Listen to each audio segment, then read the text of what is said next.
Hey guys, AK James762. I'm going to do a video review on the VEPR 12 gauge shotgun.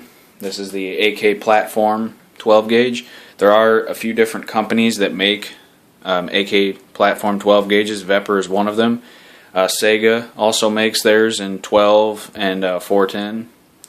Also there's a company, DDI, makes one now, and it's like $100 less than a VEPR, and to be honest, the way it looks and the way it feels, I'd rather spend a little bit of extra money and get a VEPR, to be quite honest.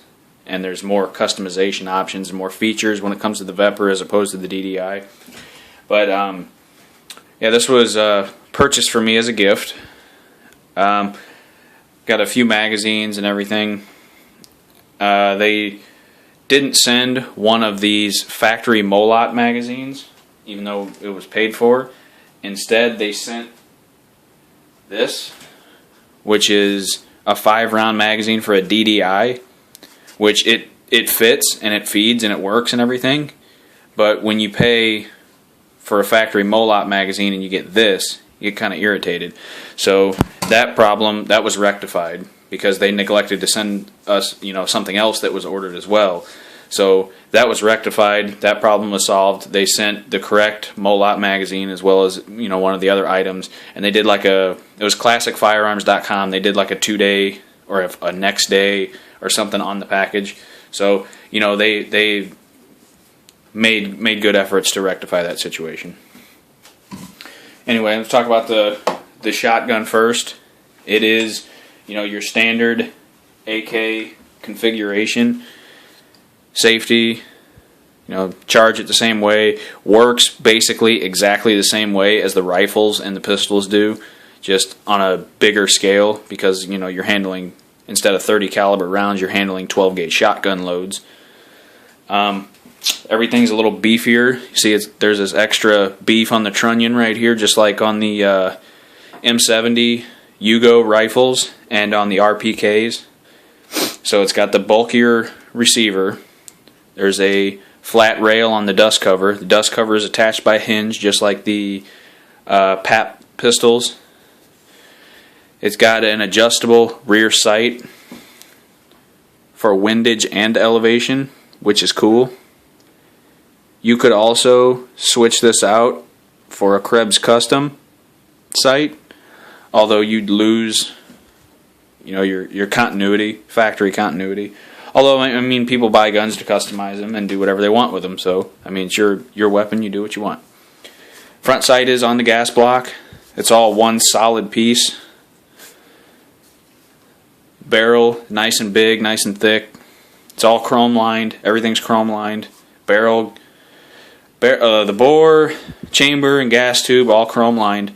There is a removable thread protector on the end, so you can put Sega muzzle brakes on them, or compensators, for the Sega shotguns. They have the same thread pattern. There's, your standard sling mounting points on the front retainer for the lower handguard. They have it on both sides, but on the rear end, there's only one sling loop on the rear end, and then this, I don't even know what this is supposed to be.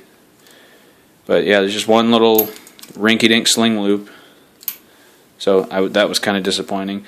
There's this little extension on the safety to allow you to manipulate it without removing your. It's a little stiff because it's new. Allow you to manipulate the selector without removing your hand from the pistol grip, your firing hand. But like I said, it's brand new, so it's a little stiff. It's got this little locking piece back here to prevent the recoil from popping the dust cover open. If I remember correctly, my M70 has that too, because it's capable of firing grenades. No scope mount on the side because you have the rail on top.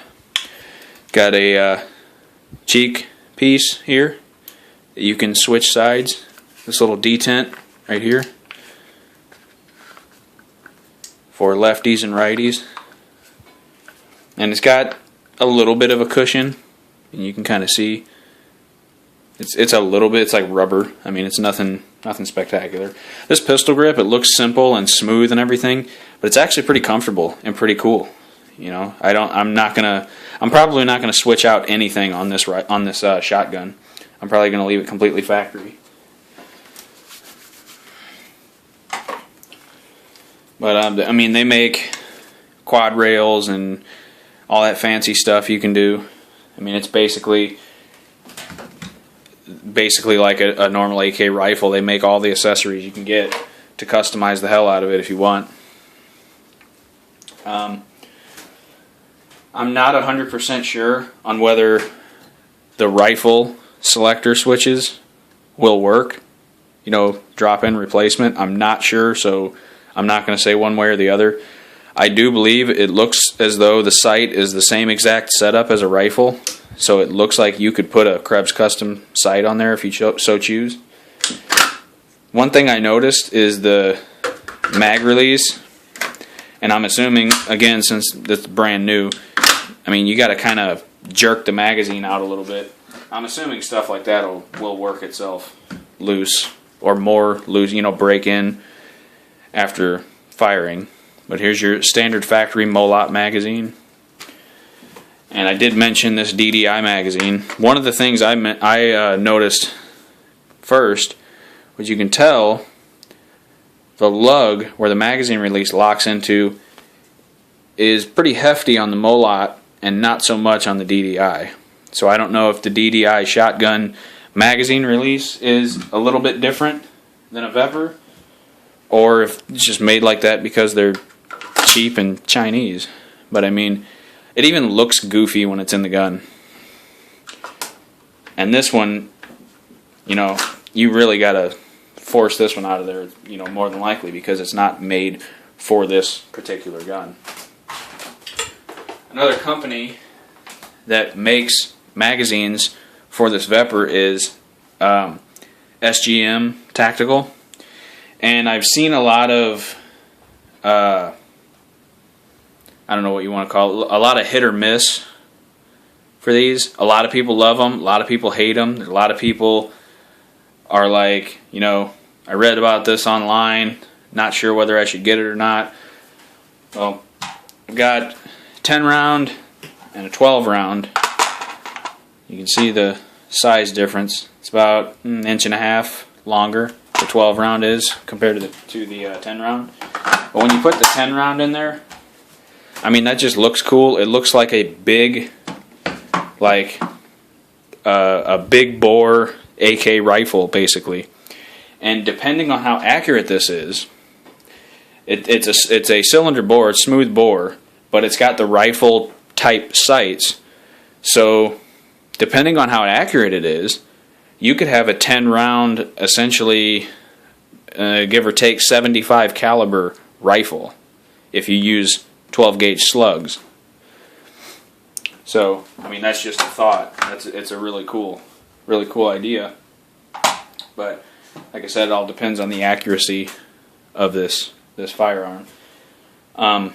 Speaking of slugs, from what I understand, this thing shoots basically any 12 gauge round you put in it, except some low brass. And you know, I had the same problem with my SAS 12 semi-auto shotgun. It would not cycle low brass at all. If I didn't fire high brass buckshot or high brass slugs out of it, it was like a single shot basically. Or, I mean, you know what I mean. You fire and then you got to rack it again. Fire, rack it, fire, rack it. It's from what I understand, certain low brass will cycle in this, but obviously it's probably going to be less reliable than using high brass like buckshot or slugs or turkey loads or something like that, because it needs that extra pressure, that extra recoil to get this action to kick back, because that's a lot of steel. I mean, like I said, it's built thicker and bulkier than a rifle to withstand constant 12 gauge recoil. It can accept 2 3/4 and 3 inch shells. These magazines are made for 3 inch. This is a 2 3/4 inch slug. And if you look, you still got that little bit of space when you push down on the follower. So a 3 inch will fit, and it has a 3 inch chamber. My SAS 12 only has a 2 3/4 inch chamber, and the magazines are very tight, so only 2 3/4 inch shells will fit in the magazine, so you don't damage the shotgun. But I think I have it. It came with these really weird instructions and things like that. Let's see. I keep all the paperwork, owner's manuals and things like that for all of my guns, and that's a really good idea for you guys to do in general. The VEPR 12 Molot owner's manual. Let's see. It actually has a diagram in here. Exploded view of the shotgun. And it's written, of course, it's written in like semi-broken English because it was Russian translated. Let's see. Here we go. Like, prior to service, it is necessary to get thoroughly acquainted with the certificate and study the shotgun design, blah, blah, blah. Purpose: auto-loading hunting shotgun is designed for getting objects of animal world concerned to objects of hunting and practical shooting when, I'm assuming that means temperature of the ambient air is of -30 to +50 Celsius, except the districts with damp tropical climate. It's funny. What the fuck? Attention, it is not allowed to use paper for folding up the foodstuffs, personal tackles, and so on. A lot of this shit, like I said, it's in broken English, so I don't really know what that means. I'm assuming there was a translation issue there, because I'm pretty sure that you can use paper for your food.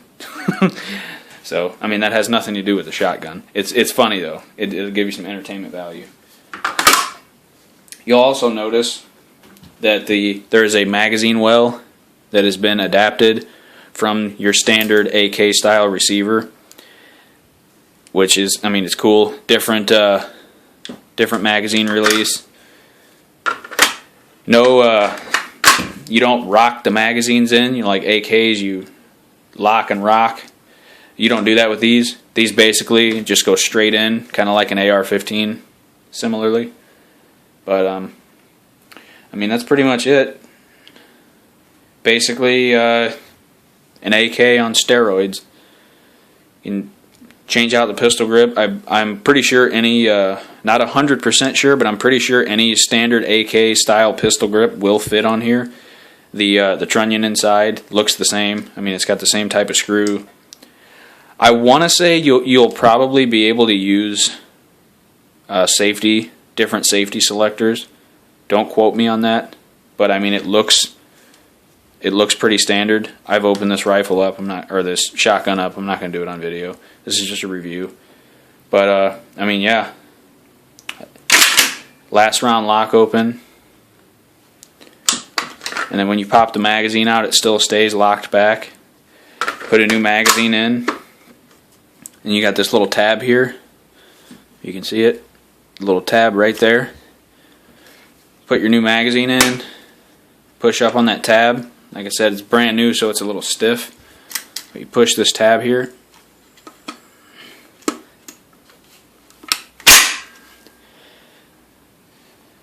And it's your bolt release. Like, obviously, I'm going to need to get this thing to the range and get the dust knocked off of it, because everything's so stiff. I'm going to have to work some stuff loose. So, hope you guys enjoyed the video. Like I said, I got this from ClassicFirearms.com. Well, I didn't purchase it. It was a gift purchased for me. But I think the price went up, actually, from what was paid for this one. I think it went up substantially, because, you know, we're getting closer to the election, so everybody's going to freak out. Anyway, thanks for watching, guys. Hope you enjoyed the video.